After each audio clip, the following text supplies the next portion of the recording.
तो 5 एरिया हम लोग डिस्कस कर किए थे कि community based primary health care.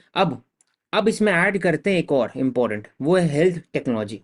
Technology को कैसे कनेक्ट करें हेल्थ से। For example IoT, use of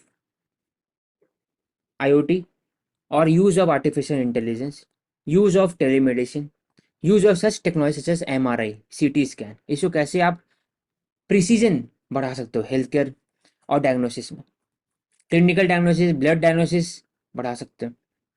mobile app, फिर जो स्टेप्स काउंटिंग के लिए ऐप होता है, फिर आपका एक स्मार्ट वॉच होता है, एक डिटेक्ट कि आपका हेल्थ कंडीशन कैसा है, उसको भी यूज़ कर सकते हैं। तो पहला हो गया, तो इसको भी सिक्स्थ में डाल दो। सेवेंथ में बोल सकते हैं कि इन्वेस्टिंग इनिशिएटिव जैसे डिजीज सर्वेलेंस, क्योंकि हम लोग हमेशा बात जब करते हैं तब पैलेटिव क्यूरिटी की बात करते हैं। India focuses most on that rather than preventive. Preventive में बाकी से बात है, डिजीज सर्वेलेंस हो गया एक।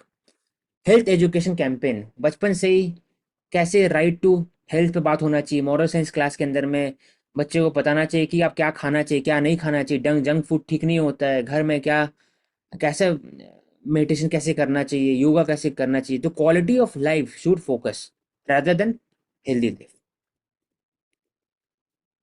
तो क्वालिटी ऑफ लाइफ का बात हो गया। तो health and development is interlinked. सब चीज डेवलपमेंट में इन्वायरमेंटल से based, social development, economic development और फिर मेंटल डेवलपमेंट, इंटेलेक्चुअल डेवलपमेंट, हर चीज से हेल्थ से रिलेटेड है। तो ये बोल सकते हैं। अब आते हैं लास्ट एस्पेक्ट। मानसी, तो क्रिटिसिज्म लिख सकते हैं कि डॉक्टर पेशेंट रेशियो 1:834 है, 834 इन इंडिया।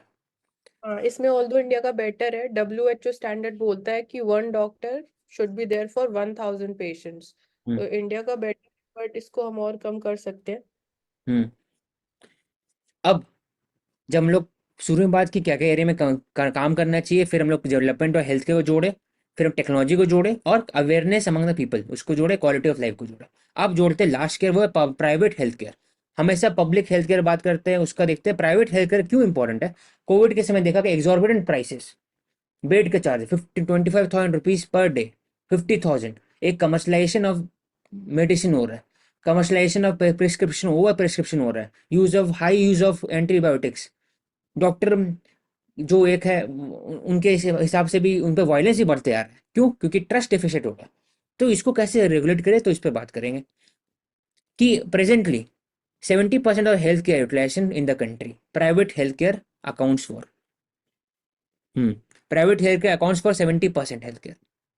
दूसरा, डिलीवरीज है इंडिया में, सिजेरियन डिलीवरीज 48% प्राइवेट में था और 14% पब्लिक में था। देख दिखाता है कि लोग ज्यादा से ज्यादा दे ट्रस्ट ऑन पर है प्राइवेट हॉस्पिटल। अब इंडिया में अगर बोला जाए क्या करना चाहिए, तो पहली बात है थाईलैंड मॉडल एक है, और एक और जर्मन, एक यूएस मॉडल, एक जर्मनी मॉडल है। US model it is based on insurance model, कि कितना भी प्राइस हो सकता है लेकिन आपका इंश्योरेंस कवरेज हो सकता है उसके अंदर में। ये यूएस मॉडल है। हो सकता है कि जो दाम था, एग्जाम्पल ब्रेसेस लगाना है तो 2 लाख 3 लाख रुपए लगता है। अगर आपका कुछ नी कैप सर्जरी करना है तो 60 70 लाख रुपए लगता है। लेकिन चिंता मत करिए, आप इंश्योरेंस बस करा लीजिए तो ठीक हो जाएगा। ये है यूएस मॉडल। जर्मनी मॉडल है कि basic services it will be provide by the state, हर जन को। फॉर एग्जाम्पल मेरे पे के अनुसार, किसी आपके पे के अनुसार कुछ परसेंटेज 1 to 2%। फॉर एग्जाम्पल कोई 20 कमाता है उसका 1 to 2%, कोई 10 कमाता है उसका 1 to 2% या 5%, वो कवर होगा, वो जाएगा नेशनल हेल्थ फंड के अंदर में। उसके रिलेटेड, उससे रिलेटेड क्या होगा कि आपको साल भर में कितने भी सर्विस चाहिए आप सर्विस कर सकते हो, बेसिक सर्विस कर सकते हो। उसके बाद हाई ट्रीटमेंट आपको, for example cancer, for example और भी बड़े बड़े चीज, तब जाके आपको मिनिमम अमाउंट ऑफ रुपीज लगेगा जो एक्स्ट्रा खर्च है। लेकिन ओवरऑल जो बेसिक सर्विस, फॉर एग्जांपल खाना की फ्लू इंजेक्शन, वैक्सीनेशन, ये या फिर पीएचसी लेवल पर जो होता है क्लिनिकल डायग्नोसिस, फिर प्रिस्क्रिप्शन ऑफ ड्रग्स, फैट को कम करना है, हर एक बीपी जो नॉर्मल होता है वो सब के लिए कोई पैसा नहीं, फ्री ऑफ कॉस्ट या मिनिमम अमाउंट। ये जर्मन मॉडल है। तो इंडिया को हमेशा जर्मन मॉडल के साथ चलना चाहिए। तो इंडिया का एक तरह से जर्मन भी नहीं है, यूएस भी नहीं है, इट इज मिक्स्ड मॉडल। कि इंश्योरेंस मॉडल भी है और साथ ही साथ कुछ कुछ जगह पर आप जनरल मॉडल भी है कि आप basic national essential medicine list करते हो, और प्राइवेट पब्लिक हेल्थ केयर में फॉर एग्जाम्पल महाराष्ट्र में वहाँ पर बेसिक जो सर्विसेज है at the private hospital public hospital free है, तो मिक्स हुआ है। तो ऑप्शन यहाँ पे, हाँ मतलब जैसे मॉडल आपने यूएस मॉडल, जर्मनी मॉडल की बात करी, पर ये तो डेवलप्ड कंट्रीज है। इंडिया के लिए चैलेंज ये 90% तो हाँ। हमारा इन्फॉर्मल सेक्टर में वर्कर्स काम कर रहे हैं। हम्म। तो और फिजिकल डेफिसिट भी एक चैलेंज है कि अगर अगेन पब्लिक सेक्टर यहाँ डोमिनेट करता है हम्म। तो वो भी एक चैलेंज इमर्ज होता है। हम्म। तो तो मतलब कि ये टाइम टेकिंग है इंडिया में। हाँ, अगर हमें ऐसा इम्प्लीमेंट करना भी है मॉडल, चाहे यूएस से मॉडल हो, इंश्योरेंस की बात हो, जो हम कर भी रहे थे कि प्रधानमंत्री जन आरोग्य योजना के थ्रू। वो मिक्स रहेगा इंडिया में वैसा, वो एग्जैक्टली वैसा हम्म। यार न्यू रहेगा। हाँ, थ्रू बड़े। इंटरेस्ट, हाँ। तो क्या करना चाहिए, तो फोर एरिया हो गया यहाँ पर, transparency and standardisation of rates. हर एक प्राइवेट हॉस्पिटल में कम से कम एक मैक्सिमम सीलिंग होना चाहिए, इससे ऊपर आप चार्ज नहीं कर सकते पेशेंट को, वैसा रेट होना चाहिए। Of all the common medical procedure, हो सकता है कि रेयर जो डिजीजेस है उसका रेट ज़्यादा है, या हाई एंड जो चाहिए फॉर एग्जाम्पल कैंसर, या फिर बोल सकते हैं कि CRT, card T cell therapy, उसमें बहुत ज़्यादा चाहिए होगा, तो उसमें बात नहीं हो रहा है। लेकिन क्या हुआ है कि कॉमन मेडिकल प्रोसीजर, राइनोप्लास्टी हो गया, नॉर्मल जो गॉल ब्लाडर सर्जरी हो गया, बाकी सब कॉमन हो चुका है सोसाइटी के अंदर में, वो सबका रेट कॉमन होना चाहिए या फिर मैक्सिमम लिमिट होना चाहिए। पेशेंट का राइट उसे बात करना चाहिए under the NMC guideline, national medical commission guideline. और user friendly grievance reduction system होना चाहिए एट अ डिस्ट्रिक्ट लेवल, कि आप कंप्लेंट कर सकते हो, so that higher ethical standard among the medical practitioners should be upholded. फिर कमर्शलाइजेशन ऑफ कॉलेजेस को कम करने के लिए 50% जो फी स्ट्रक्चर हो it will be approved by the NMC, ये बात था। नेशनल एग्जिट टेस्ट, उससे बात किया गया। फिर एनईईटी है उसमें रीस्ट्रक्चर होना चाहिए, और ताकि जो लेस प्रिविलेज बैकग्राउंड स्टूडेंट है वो भी जाके पढ़ सकते हैं। तो ओवरऑल तो बोला इस। जाए, एक हम्म। सेकेंड, ओवरऑल बोला तो ये सब एरिया जहाँ पर अगर काम करेंगे तो प्राइवेट हेल्थ केयर सिस्टम वो भी सही होगा, और पब्लिक हेल्थ केयर सिस्टम में तो बात होती है creation of the Jan Aushadhi, Jan Arogya मंदिर, और फिर सेकेंडरी हेल्थ केयर और creation of the AIIMS tertiary health care के लिए, और overall preventive health care, palliative, curative सब में काम कर सकते हैं, ऑल्टरनेटिव मेडिसिन को प्रमोट कर सकते हैं आयुष के अंदर में। तब जा करके इंडिया का जो long term universal health coverage है वो पूरा हो सकता है। तो बहुत डिटेल में लिए, तो बोलो मन। हम्म। एक पॉइंट बस मैं ये ऐड करी थी यहाँ पे कि सिंस इंडिया में प्राइवेट हेल्थ केयर जो है 70% डोमिनेंस है, उनका शेयर 70% है। तो सीएसआर पार्ट का भी हम बोल सकते हैं एक सब्सटैंशियल अमाउंट जो उनका सेग्रीगेट किया जाएगा, वो भी मतलब हेल्प कर सकता है in terms of treating the patients. जो आपने बोला कि जो बहुत लाइक बड़े डिजीजेस होते हैं, कैंसर्स होते हैं और जो बाकी डिजीजेस है, तो उसके ट्रीटमेंट में वो हेल्प कर सकते हैं, क्योंकि स्केल भी जो या शेयर भी उनका 70% है। ठीक, ये हमने बात किए थे कि द टाइम वॉज बिन मोहम्मद बिन तुगलक 1340, खिरकी विलेज में खिरकी मस्जिद है, Satpula, it is a entry in the complex Tughlaq era dam. So when we talk about the medieval India, also related technological innovation, तो एग्जाम्पल इसते सतपुला डैम 1340 में हुआ गया था to provide reliable source of energy for irrigation and defence against the intruder. Structure remains formidable even after 700 years।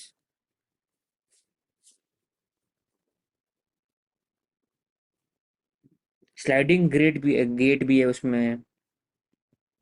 उस समय canal water had healing property ऐसा बोला जाता था, इसलिए सब कोई आते थे बाद दिवाली में होली डीप भी लेते थे जाकर के।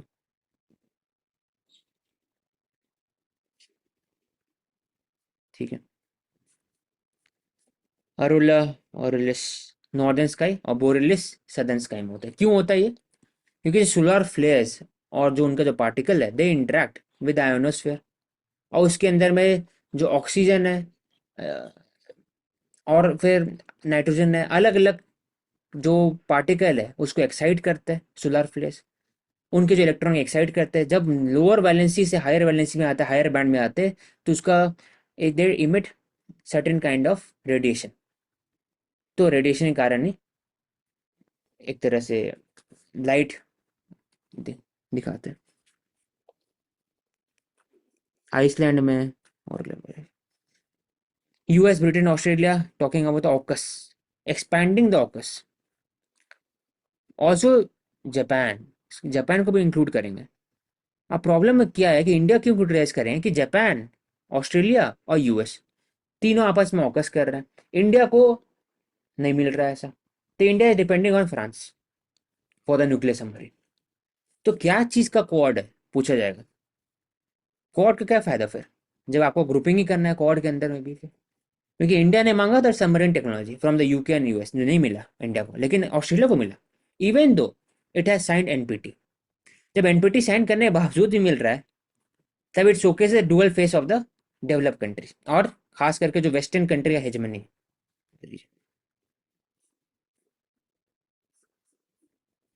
Awareness about the pollution related terms significantly low, अब बढ़ जाएगा, क्यों? राइट टू हेल्थ आ चुका है, it is interpreted under the constitution, under the article 21 and 9 and 14। उसके बाद फिर adverse right against adverse impact from the climate change, ये भी आ चुका है। तो गवर्नमेंट और प्राइवेट सेक्टर दोनों का अकाउंटेबिलिटी और रेस्पॉन्सिबिलिटी बढ़ेगा towards the environment and also the people. अब लॉन्ग टर्म में इलेक्शन इशू ही बनेगा धीरे धीरे, लेकिन बन भी रहे, दिवाली एयर पोल्यूशन भी बना था और बनेगा, तब जाकर के ओवरऑल चेंजेस आएगा at the grass root level. Only 10% of people in the first group were aware of the air pollution.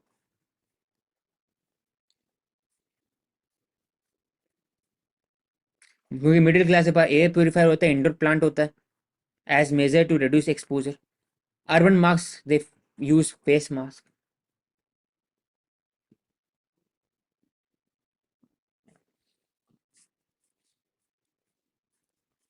Total solar eclipse in North America. Why is it so rare?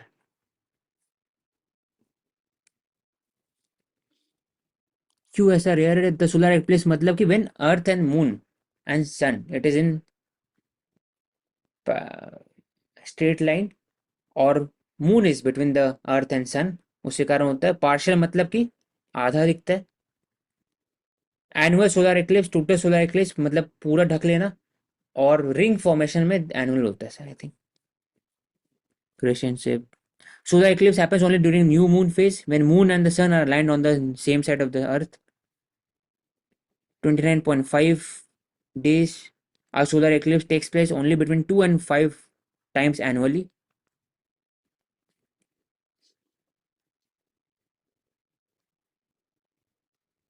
5 degree angle shift है। A total solar eclipse at a given spot, एक जगह पर 400 साल में एक बार होता है सिर्फ। मतलब टोटल सोलर एक्लिप्स बात हो रहा है। हो सकता है कि पूरे जो आसपास में जो umbra shadow, it is very small, covers less than 1% of the globe during a solar eclipse. इसलिए 1% जो ग्लोब है, इट इज ओनली 400 ईयर्स में खाली एक बार अप्रोक्सीमेटली, क्योंकि बाकी जगह में तो आधा कहीं दिखाई देगा, कहीं पर दिखेगा ही कहीं ना कहीं, टोटल नहीं दिखाई देगा, इसलिए it is not visible in earth India.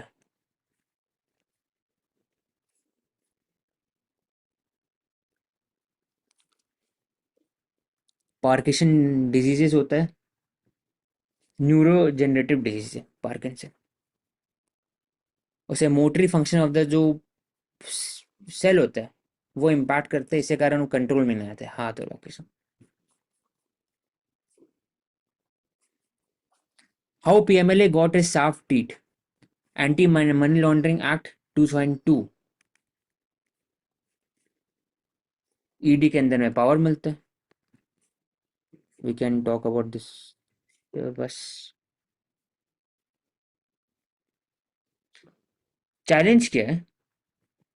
3 judge bench upheld the constitutional validity of the PMLA and amendment। क्या चैलेंज किया गया था कि ED is not consider as police, इसलिए it should not follow the provision of CrPC for searches and seizure arrest. Police agency नहीं है, इसलिए उनका जो स्टेटमेंट है of the accused are admissible in the court. यहाँ पर होती जो पुलिस अथॉरिटीज होती है उनकी स्टेटमेंट कोर्ट में एडमिसिबल नहीं होती है, हाँ। ईडी की होती हम्म। लेकिन ये कर पा रहे, तो ये चैलेंज था ना इसके ऊपर में। ठीक है। अब जैसे एफआईआर होता है उनके उनके लिए, तो ईडी के लिए होता है ECIR, just like FIR. Hmm. एक ये हो गया कि एक और PMLA is a negative provision which bars the court from granting bail until unless there is no prima there is a the accused can prove that there is no prima facie case। मतलब शुरू में देखने में कैसा लग रहा है वो prima facie हो गया है ना। है। हाँ, प्राइमा फेसी की साफ साफ आपको दिख रहा है, एविडेंस है या नहीं है, हाँ वो साफ प्राइमा। अब। तो ठीक है। या अगर बात करें पीएमएलए के अंदर किस तरीके से आपको बेल मिलती है नहीं मिलती है, पहला स्ट्रिंजेंट प्रोविजन है, प्राइमा फेसी अगर है तो आपको नहीं मिलेगी। दूसरा, अगर आपको मिलेगी तो दो कंडीशन पर मिलेगी। पहली कंडीशन क्या है कि पब्लिक प्रोसिक्यूटर यानी जो सरकारी वकील होते हैं स्टेट सर्विस से सिलेक्ट होकर जाते हैं, इनको सैलरी मिलती है, प्राइवेट प्रैक्टिस नहीं कर सकते हैं। तो पब्लिक प्रोसिक्यूटर सरकारी वकील एप्लीकेशन बताए कि पीएमएलए का जो भी प्रावधान आपके ऊपर लगा है उसको हम अपोज करते हैं और कोर्ट उसको माने। दूसरा, पब्लिक प्रोसिक्यूटर जब अपोज कर रहा है तो ऐसे ग्राउंड देके अपोज करे जिससे कोर्ट को सेटिस्फेक्शन हो कि हाँ इसको बेल दी जा सकती है। Example currently Sanjay Singh, MP of Rajya Sabha, हेल्स from आम आदमी पार्टी। हम्म। ठीक है। इसमें शॉर्ट हिस्ट्री देख लेते हैं कि पहले FATF आया था 1990s में। उनका काम था 1998 में क्रिएट हुआ था to coordinate anti anti money laundering efforts around the world. उसके बाद से prevention of money laundering bill 1998 was introduced to set up agencies. उसके बाद फिर 1999 में it was again introduce in Lok Sabha, it was pass in 1999। लेकिन फोर्स में तभी आया 2005 में। फिर अमेंडमेंट आया PMLA अमेंडमेंट। उसके बाद फिर अमेंडमेंट आया 2017 में और 2020 में भी। हम्म। अब इसमें बात हुआ कि it has included various other act, prevention corruption act, wildlife protection act, trafficking of drugs, antiques and arts treasury act, फिर टोटा, transplantation of human organ act. तो 2012 में जब अमेंडमेंट हुआ उसमें सब चीज ऐड हो गया। तो PMLA सिर्फ और सिर्फ मनी लॉन्ड्रिंग से रिलेटेड नहीं था। अब वो बहुत ज्यादा हो गया। Money generated from the illegal sources भी आ गए। सब चीज, concealment, use of proceed for the crime, सब आ गए मनी लॉन्ड्रिंग के अंदर में। कुछ कुछ वीमेन के लिए क्या है एक्सेप्शन, हाउस होल्ड लेडी।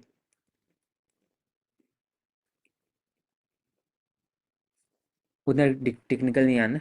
तो वी कैन हाईलाइट बस ये कि क्या क्या चैलेंजेस है। ED is not a police agency, लेकिन उनका स्टेटमेंट कोर्ट में परसुएसिव रहता है, एडमिसिबल रहता है। दूसरा, उसमें ऐसा है कि आप बेल नहीं दे सकते until unless there is no prima facial evidence. उसके बाद फिर बात हुआ था कि PMLA का amendment act, it was passed by the finance act, money bill के थ्रू किया गया था PMLA। तो भी इस पर भी क्वेश्चन उठा था कि ऐसे ही जायज है। ECIR है, उसमें बात हुआ था कि उनका क्या प्रोसीजर है ECIR का, क्योंकि वो डिक्लेयर डिस्क्लोज नहीं कर सकते ECIR। और क्या वो CRPC मान सकते हैं क्योंकि it is not a police. तो ये सब कुछ क्वेश्चन उठता है।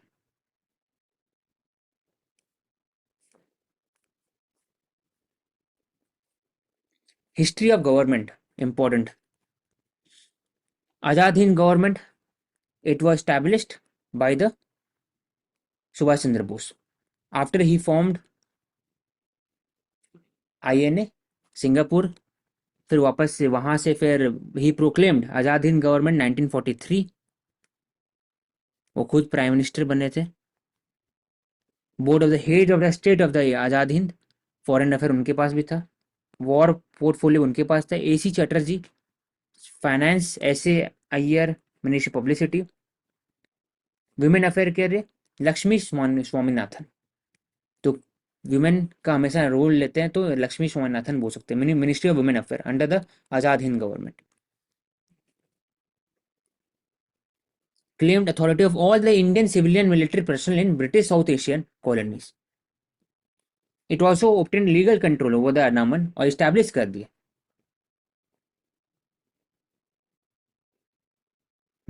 आज़ाद हिंद इसलिए बोला जाता है बोस आइलैंड, अभी नाम रखा गया। 30,000 Indian had placed to Azad Hind in Malay only, Malaysia only. Azad Hind government were recognized by the Axis power and satellite, Italy, Germany, Japan, और जापानीज पपेट स्टेट और Nazi puppet state, crochet, China भी support किया था, Manchuria, Philippines. लेकिन जो बाकी allied power थे, they have declared war.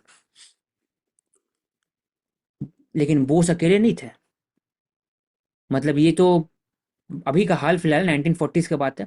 उसके पहले भी 20 days before Indian independence committee गठन हुआ था, formed in Kabul by the Indian nationalist in Germany and US. और revolutionary pan Islamist from the India with the aid from the central power, Germany, Australia, Hungary, Bulgaria, Ottoman empire. मतलब world war 1-2 के बात यहाँ पर हो रहा है। 1 में भी जब जर्मनी, ऑस्ट्रियन, हंगरी एम्पायर साथ में थे, तो they had supported Indian independence committee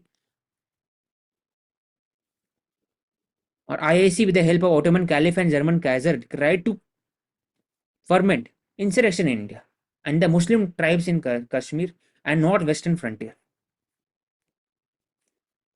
और प्राइम मिनिस्टर थे Maulana Barkatullah, revolutionary. He was a founder of the Ghadar movement along with Lala Hardayar, but the movement was crushed। But it created a deep nationalist consciousness and a new strategy for struggle on the egalitarian process, secularism and democracy।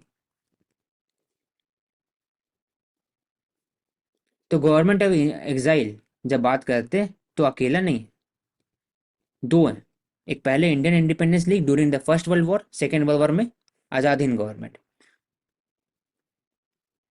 बस फर्क ये है कि आज़ाद Hind government ज़्यादा limited legitimacy है, क्योंकि उनको army ने भी सपोर्ट किया था, ओथ भी था और एक प्रोसेस था।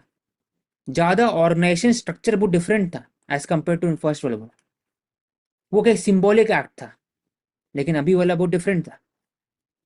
लेकिन board of the provisional government cannot be considered as government of India. दो रीजन। पहली बात, वाइड स्प्रेड इंटरनेशनल रिकॉग्निशन नहीं मिला था। जो सॉवरेनिटी का प्रिंसिपल है उसमें रिकॉग्निशन मिलना चाहिए, डिफाइंड टेरिटरी होना चाहिए और आपको इंटरनल सपोर्ट मिलना चाहिए। वैसा भी उस समय उतना नहीं था, लिमिटेड एरिया में था, लिमिटेड टेरिटरी से। और काबुल गवर्नमेंट तो never set on foot on the Indian soil, ये पीटी में हो सकता। काबुल गवर्नमेंट जब बना, इंडियन इंडिपेंडेंस कमेटी, वो इंडिया में नहीं बना, वो बाहर था। तो एक डिटेल में भी ले ली। Both type of government that was formed in world war 1, Indian independence committee, and world war 2 के समय में Azad Hind force, government of Azad Hind. Prime minister Maulana Barkatullah उसमें थे और इसमें head of state Bose, Subhash Chandra Bose. We have discussed shaping India's path to inclusive healthcare. My Health, My Right, April 7, WHO, इस साल का theme my health my right है। Health equity going beyond social justice legislative change. Health equity सिर्फ और सिर्फ बात नहीं होता है with respect to preventive, palliative, curative, one health concept, environmental, सब चीज़ होता है। Clean water, fresh water, quality education also, healthy diet, housing, सब चीज़ होता है हेल्दी इक्वालिटी के अंदर।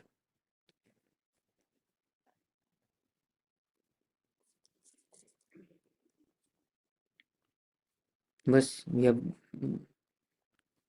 क्या कर सकते हैं, कम्युनिटी ड्रिवन बात कर चुके हैं। ये example Gavi international institution such as WHO global fund, Gavi एक वैक्सीन अलायंस है वर्ल्ड वाइड, वो भी सपोर्ट कर सकते हैं।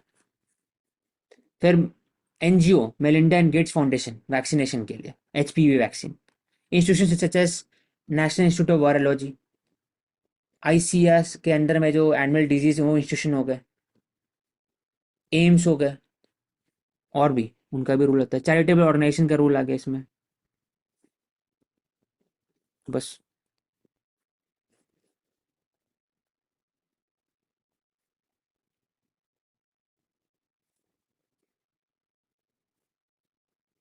आईएमडी ऑलरेडी वार्न कि लार्ज गैदरिंग नहीं होना चाहिए क्योंकि हीट वेव, यहाँ जमशेदपुर में 42 डिग्री ब्रीच हो ही चुका है। India is battling with El Nino, drying up the rainfall. La Nina उल्टा होता है, इंक्रीज ऑफ द रेनफॉल। तो नेगेटिव आईओडी भी हो सकता है, और ओवरऑल एल नीनो के कारण हीट वेव होने चांसेस है। ऑलरेडी लास्ट अप्रैल में 12 people have died due to dehydration. Dehydration रोकने के लिए कांस्टेंट दोपहर में बाहर मत निकले, आप फ्रूट्स ज़्यादा खाइए, वाटर इंटेक ज़्यादा लीजिए, सॉल्ट इंटेक ज़्यादा लीजिए, ग्लूकोज ले सकते हैं, तो उसके कारण डिहाइड्रेशन नहीं। गॉन टू सुन, subject of youth suicide. India में 1.7 lakh people died by suicide in 2022, NCRB report के अनुसार। 41% suicide below 30 years of age. Important fact, ये दिखाता है कि 30 ईयर से मतलब नीचे क्या हुआ, हेल्दी भी है लेकिन सुसाइड क्यों कर रहे हैं। तो प्रेशर के कारण हो सकता है। फैमिली इशू तो लिखा हुआ यहाँ पर, फैमिली इशू 36% है, mental health 54%, stress, social lifestyle factor, economic distress उसके कारण भी होता है, sexual abuse, examination failure, intergenerational conflict, scoring of marks, competition. Solution क्या है यहाँ पर कि जो एग्जाम का पैटर्न है वो चेंज होना चाहिए from the existing exam oriented, marks oriented to more and more critical thinking और analysis oriented, to create something, creativity promote होना चाहिए। और एग्जाम साल भर में दो एक ही बार ले, लेकिन साल भर में एनालिसिस होना चाहिए, मार्क्स करना, क्रेडिट कल्चर आना चाहिए, ओपन बुक टेस्ट एग्जाम्पल हो गया। हेल्दी लाइफस्टाइल प्रमोट करना चाहिए। एनईपी के अंदर बात होता है योगा प्लस मेडिटेशन प्लस पढ़ाई। 5 3 3 कैसे है, 3 3 3 + 3 + 3 5 है ना, 5 + 3 + 3 + 2 है ऐसा। Education reform, connecting with the market skill, और जो कोर्स स्ट्रक्चर है उसको भी। अर्न वैल्यू लर्न हो गया, टेली मेडिसिन, टेली एजुकेशन हो गया। रिड्यूसिंग ऑफ द सेक्स, जो जेंडर से रिलेटेड गैप हो तो उसको डिक्रीज करना चाहिए, तब जाके होगा। National suicide prevention strategy, Manu दर्पण पोर्टल हो गया, टेली मानस। वैसे काम है ये आया पूछा था ना, 10% डिक्रीज करना है सुसाइड बाय 2030, 10% ओनली। राइट। पूछा था पीटी में कर रहे थे हम। क्यों में था? ECI data shows the number of women candidate grew 16 fold.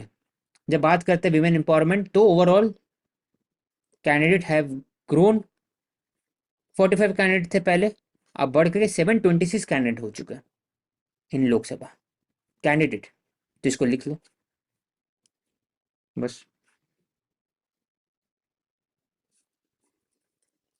World number 3 sound good, but what matters is not aggregate size, economy, but as much as population, gender, standard living. Yes, we always critique, या critique नहीं, we always analyze कि विकसित भारत का एक क्या एक factor क्या होगा, तो standard living is very important factor विकसित भारत। आपके पास पैसा आ चुका है लेकिन अब बाहर बंगलों से बाहर निकलते हो, आमने में कूड़ा कचरा, कैसा लगेगा, खराब लगेगा। पानी सप्लाई नहीं आ रहा दिन भर, बड़े गाड़ी है लेकिन धोने के लिए पानी नहीं है। आप जा रहे हो पीछे में टैंक, अपने BMW के पीछे में टंकी रख रहे हो, वाटर सप्लाई के लिए 20 लीटर का पानी रख रहे हो, तो क्या वो स्टैंडर्ड लिविंग सस्टेनेबल नहीं है जैसे बैंगलोर में देखा जाए। तो ओवरऑल क्या करना चाहिए, तभी हो सकता है जब when we are promoting more and more local autonomy regarding the finance and also the governance. Doubling farm income आता है, स्किल डेवलपमेंट हो गया, पॉवर्टी रेट धीरे धीरे कम होगा। अर्बन प्लानिंग का बात होता है इसमें, रूरल टू अर्बन माइग्रेशन कम करेंगे तो स्लम कम होगा। कैसे, वाइब्रेंट विलेज टूरिज्म प्रमोट करेंगे, मेरा मेरा गांव मेरी धरोहर, एक tourism aspect, village tourism aspect है, उसको प्रमोट करेंगे। तो इसी कारण with core asset in Khavda and Mundra, Kutch become central to Adani's green ambition.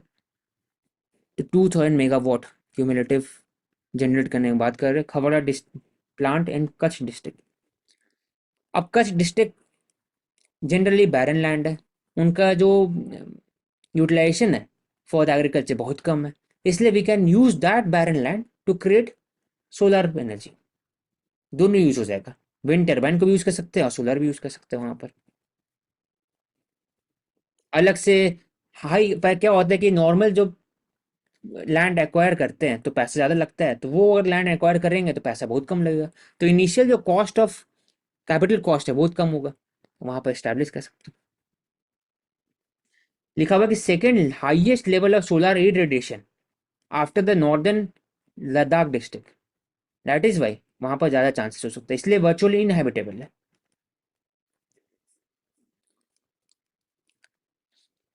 Traders review under price onion export to the UAE. अब दाम बढ़ जाता है तो ban on the onion export, क्यों? दाम बढ़ गया है इंडिया में, तो अनियन एक्सपोर्ट को बैन कर दिया जाए। अब ट्रेडर्स बोलते हैं कि गलत है, क्योंकि इंसेंटिव नहीं मिलेगा, उनका कैपिटल कॉस्ट बहुत ज़्यादा होता है, सीड कॉस्ट ज़्यादा रहता है, उनका प्रोडक्शन कॉस्ट भी ज़्यादा है, लॉजिस्टिक कॉस्ट भी ज़्यादा है, तो कहीं ना कहीं सप्लाई होना चाहिए। लेकिन जो सरकार का तरफ से देखा जाए, from the government point of view, it creates a balance, harmonious balance between the producer and consumer, कि दोनों इंपॉर्टेंट है। प्रोड्यूसर के लिए क्यों इंपॉर्टेंट है? एमएसपी मिलता है आपको, टॉप मैकेनिज्म भी है, स्कीम भी है। लेकिन कंज्यूमर के हिसाब से क्या है? ईसीए, एसेंशियल कम्युनिटी एक्ट, उसके अंदर में गवर्नमेंट के पास पावर होता है कि होर्डिंग को रोक सके, रेड कर सके, डेटा कलेक्ट कर सकते ऑल ओवर इंडिया, और स्पेसिफिक मेजर्स ले सके to reduce the hoarding activity by traders, इसलिए उन्होंने बैन कर दिया। ये सिर्फ अनियन से नहीं है, टॉप से रिलेटेड है, टमाटो, अनियन एंड पोटैटो। उसके बाद फिर शुगर केन भी है और अदर एरियाज होते हैं, ब्रोकन राइस। तो विंड फॉल गेन मतलब एक्स्ट्रा पैसा कमाना due to volatility in prices, उसको विंडफॉल बोलते हैं। तो government uses windfall taxes mostly in the crude oil sector. What is is the case में ये है कि जो फार्मर्स से खरीदा जा रहा है वो सिर्फ 12-15 रुपए पर केजी ऑनियन खरीदा गया, और गवर्नमेंट उसको सेल कर रही है यूएई में एट 120 रुपीज अ केजी। तो इसलिए जो विंडफॉल गेन है फार्मर्स को तो फिर भी प्रॉफिट नहीं हुआ, क्योंकि इंटरनेशनल मार्केट में प्राइसेस बहुत। ठीक है। What is the technology behind manufacturing of semiconductor chip? तो जब हम लोग बात करते हैं 300 मिलीमीटर, फिर 28 नैनोमीटर, इसका मीनिंग क्या होता है? उसका मीनिंग ये होता है कि जो चिप है, फॉर एग्जाम्पल ये बड़े चिप है, तो उसके अंदर में अगर जूम करते हो, जूम करते रहोगे, जूम करते रहोगे, तो जो डॉट है, ये डॉट आ गया, इसके अंदर में जूम करते हुए, जूम करते रहोगे, उसके अंदर में भी एक लाइन ड्रॉ होगा, वो नैनोमीटर होना चाहिए, उतना ट्रांजिस्टर होता है। तो वो अगर पूरे ट्रांजिस्टर कलेक्शन को हम लोग बोलते हैं सेमीकंडक्टर और चिप। मैं एक डाल दूंगा एक वीडियो भी, छोटा सा, अच्छा है, 1 मिनट का, उस आइडिया हो जाए कैसे बनता है पूरा जो सेमीकंडक्टर डिजाइनिंग होता है, उसी से समझ में आएगा। ट्रांजिस्टर क्या होता है? पहला ट्रांजिस्टर क्यों यूज होता है? क्योंकि ट्रांजिस्टर के अंदर में पहले बल्ब थे, उसके अंदर क्या होता है? 1 और 0, बाइनरी 1 और 0 होता है। तो बल्ब मतलब कि लाइट ऑन मतलब 1, लाइट ऑफ मतलब 0। तो पहले बल्ब यूज होते थे, तो क्या होता था कि बल्ब खराब हो जाते थे, फ्यूज हो जाते थे। फिर धीरे धीरे धीरे धीरे ट्रांजिस्टर को बना दिया गया सेमीकंडक्टर यूसेस, मतलब कि दो जंक्शन है, एक पॉजिटिव और नेगेटिव, उसके अंदर में आप चेंज कर सकते हो इलेक्ट्रिक करंट, उसके हिसाब से या तो 0 होगा या 1 होगा या बीच का होगा, ऑन अ हायर टेम्परेचर। तो with temperature you can change the resistance, और 0 और 1 प्रोड्यूस कर सकता है। तो इसी कारण सेमीकंडक्टर स्टार्ट हुआ था। और फैब्रिकेशन मतलब क्या? बनाना, डिजाइन करना, डीएलआई मतलब डिजाइन करो। तो जो नैनोमीटर, पहले 700 नैनोमीटर थे, धीरे धीरे घट के अब 50 आ गए। इंडिया में 28 नैनोमीटर बनाना बहुत मुश्किल है, लेकिन तभी बन रहा है 2026 तक। 20 नैनोमीटर बहुत छोटा होता है, it is close to few atoms. इसलिए वेफर मतलब कि वही कि लंबा लंबा लाइन रहेगा वेफर, उसके बाद कट करोगे, उसके अंदर में पी एन एन जंक्शन होंगे। तो मैं भेज दूंगा, देख लेना उसी में, ऐसे लंबा हो। अलग अलग डिजाइनिंग लेवल होते हैं, 45, 28, 9, 16 nanometer. India is thriving designing, तो इंडिया DLI स्कीम भी है, PLI स्कीम है भी इसके अंदर में। We need more and more interdisciplinary courses, engineer, data scientist, material scientist, physicist, to create such kind of industry in India. And last, what makes a teacher great? तो teacher के लिए two way learning होना चाहिए, experience sharing, top down mechanism नहीं होना चाहिए, two way mechanism, guidance होना चाहिए, इंटरपर्सनल स्किल को बढ़ाने का बात होना चाहिए, रिसर्च ओरिएंटेड होना चाहिए, कम्युनिकेशन स्किल अच्छा होना चाहिए, लर्निंग प्रोसेस दोनों का होना चाहिए, teaching with the help of creativity, mentorship on the daily activity and life, तब जाके ओवरऑल डेवलपमेंट हो सकता है। Sharing of both the experience and self reflection, खुद को भी एनालिसिस करना चाहिए, खुद का भी इंप्रूवमेंट डेली बेसिस पर। उसके बाद फिर constant learning, improvisation according to the condition. हर एक स्टूडेंट अलग अलग होता है, कोई एक पेडागोगी नहीं चलेगा उसमें, और हर स्टूडेंट के लिए स्पेसिफिक टेलर्ड कोर्सेज होना चाहिए। तो student socially committed, encouraging the student to create, to think, to analyze, to question, तब हो सकता है। एंड वी हैव फिनिश्ड, ठीक है। तो what we have discussed today कि right to life and equality, it has to right against adverse impact of the climate change, it is interpreted as under right to life and equality, article 21 and 14। उससे society के अंदर behaviour change आएगा, और even private sector and government, they will become more accountable to the public. Then we talked about Myanmar and peace process, keyword ASEAN 5 point consensus जो फेल हुआ। India क्या करना चाहिए? इंडिया का प्रैग्मेटिक स्टैंडर्ड है, people to people contact, Myanmar से related बात। और India is also talking about creating of a corridor, economic corridor, human aid corridor for the Myanmar people. Skin colour बात की, keyword melatonin, melanin, it is produce by cell melanocytes. कैसे होता है, क्यों pigmentation होता है? इन्वायरमेंट, जेनेटिक एंड डिजीज कारण होता है। दूसरे क्या हेल्प करते हैं? कलर देते हैं। दूसरे यूवी रेस को से प्रोटेक्ट करते हैं और डिजीज से प्रोटेक्ट करते हैं। गेप लिमिटेशन, जितने बड़े मुंह उतने बड़े आपका डाइट रहेगा। बॉयकॉट का बात किए तो इंडिया बांग्लादेश से रिलेटेड बात किए तो वी टॉक्ट अबाउट कि मोर एंड मोर इन्वेस्टमेंट होगा, इकोनॉमिक अपॉर्चुनिटी बढ़ेगा, पीपल टू पीपल कॉन्टैक्ट बढ़ेगा, तब जाके कम होगा। आर्टिफिशियल इंटेलिजेंस एंड आर्ट का जब बात किए तो वी डिस्कस की क्रिएटिविटी को कभी भी एल्गोरिथम के थ्रू नहीं बना सकते, वो हमेशा से यूनिक रहेगा। इट इज नीडेड और ह्यूमन इंटरवेंशन जरूरी। Universal health coverage, we discuss the connectivity between the palliative, curative, preventive health care, उससे रिलेटेड इंस्टीट्यूशन। फिर सस्टेनेबल फ्यूचर के लिए हेल्थ एंड डेवलपमेंट को इंटरलिंक किए। Role of the private health care sector बढ़ना चाहिए, उसका बात किए। मॉडल जब डिस्कस किए, जर्मन मॉडल, US मॉडल। हम लोग का जो मॉडल रहेगा मिक्स मॉडल रहेगा, it will created to the Indian public, कोई टेलर्ड मॉडल नहीं है, कोई एस्टैब्लिश नहीं करेंगे। फिर हेल्थ केयर से related education, primary health care, insurance, सब बात। देन कीवर्ड खिड़की विलेज में Satpula dam, Tughlaq dynasty. AUKUS security pact related to the nuclear submarine, UK, US and Australia.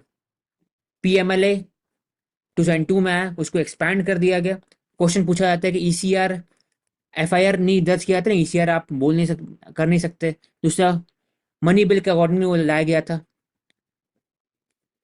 और they are admissible in court, जैसा नहीं होना चाहिए कि पुलिस फोर्स होगा, नहीं है। दो गवर्नमेंट का बात की है, Azad Hind government by the supreme Chandra Bose और Indian independence committee by Barkatullah. Inclusive health care बात कर लिए, यूथ सुसाइड की बात की है। नेशनल सुसाइड प्रिवेंशन स्ट्रेटेजी 10% कम करना है 2030 तक। विमेन लेजिस्लेचर 45 थे, 726 बन गया।